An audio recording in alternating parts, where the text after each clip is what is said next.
दोस्तों, भगवत गीता में साफ तौर पर कहा गया है कि प्राणी को उसके कर्मों का फल भोगना ही पड़ता है। इस जन्म में नहीं तो अगले जन्म में ही सही, लेकिन कर्म का फल भोगे बिना उसे मुक्ति नहीं मिलती। आज हम आपको एक राजा की कहानी सुनाने जा रहे हैं। प्राचीन समय की बात है। कुशीपुर नाम के नगर में धर्मपाल नाम का राजा था। वो बहुत ही प्रतापी तथा धर्म को मानने वाला था।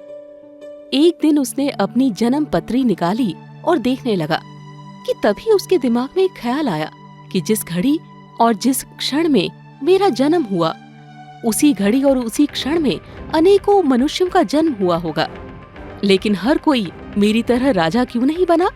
ऐसे में राजा बड़ा सोच में पड़ गया। हर पल उसके दिमाग में यही प्रश्न चलता रहता कि एक समय में जन्म लेने के बावजूद सबको एक ही जैसा फल क्यों नहीं मिलता। परंतु उसे इस प्रश्न का उत्तर नहीं मिल पाया था। ऐसे में एक दिन राजा ने अपने राज्य के सभी ज्ञानी और विद्वानों को अपने राज्य सभा में आने का निमंत्रण दिया। राजा के निमंत्रण को स्वीकार करते हुए राज्य के सभी विद्वान दरबार में इकट्ठे हुए। हर किसी के दिमाग में यही सवाल चल रहा था कि राजा ने इस तरह से अचानक निमंत्रण क्यों दिया। राजा ने सबका अभिनंदन किया और एक साथ ही सबसे प्रश्न किया, हे महापुरुषों, पिछले कुछ दिनों से मेरे मन में एक सवाल चल रहा है जिसका उत्तर मुझे नहीं मिल पा रहा है। अपने उसी प्रश्न का हल पाने के लिए मैंने आप सबको यहाँ बुलाया है।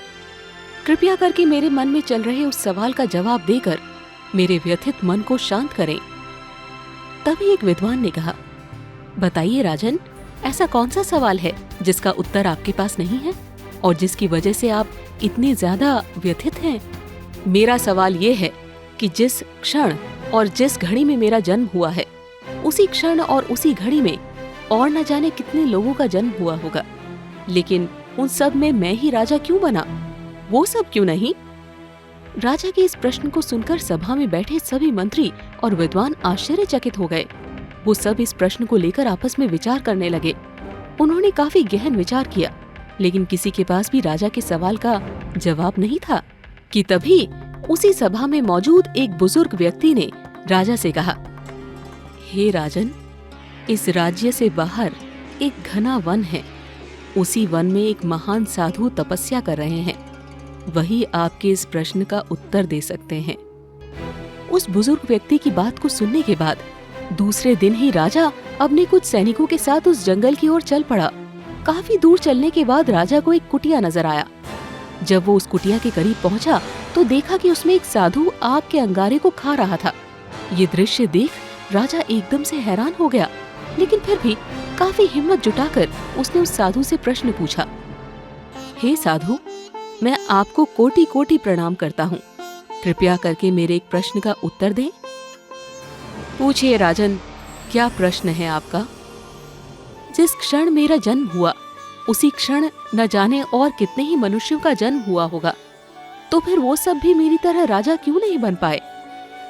हे राजन, मैं आपके इस प्रश्न का उत्तर नहीं दे सकता। इसी जंगल में जब आप थोड़ी दूर और जाएंगे तो आपको एक साधु मिलेंगे। आपके इस प्रश्न का उत्तर वही दे सकते हैं। साधु की ये बात सुनकर राजा सोच में पड़ गए, लेकिन उन्हें अपने प्रश्न का उत्तर चाहिए था, इसीलिए वो आगे बढ़ गए। थोड़ी दूर जाने के बाद उन्हें एक और साधु मिले। देखा तो वो साधु मिट्टी खा रहे थे। उन्हें देखकर राजा काफी ज्यादा हैरान हो गए।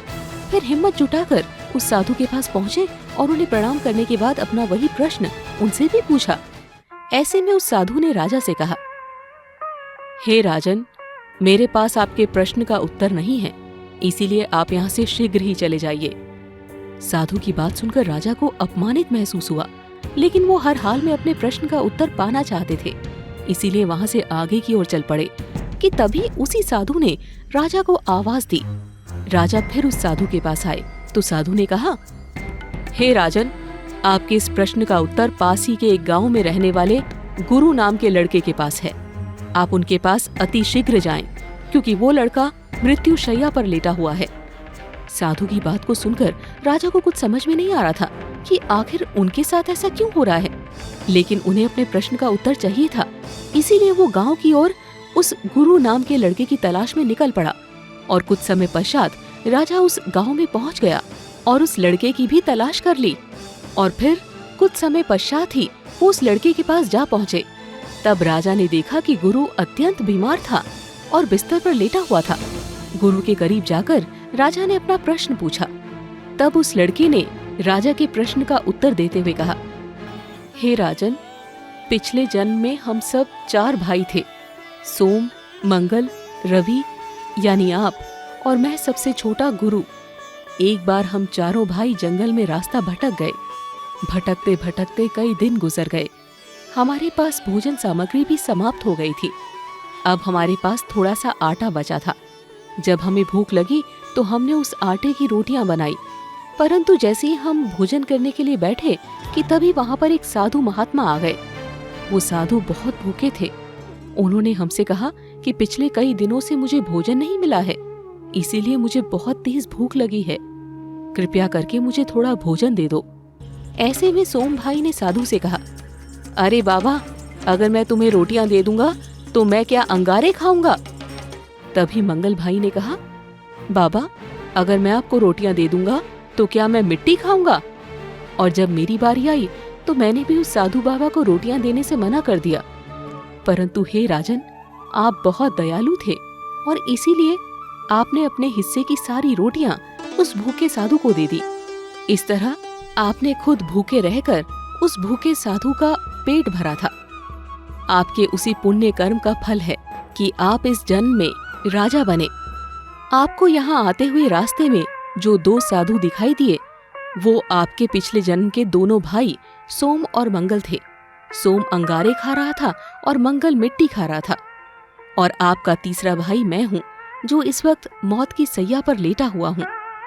अतः हे राजन, इस प्रकार हम सभी भाइयों को अपनी करनी का फल मिला है।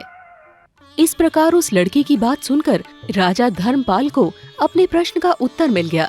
अब उन्हें समझ में आ गया था कि एक ही क्षण में जन्म लेने के बावजूद लोगों को एक ही तरह की सुख सुविधा क्यों नहीं प्राप्त होती।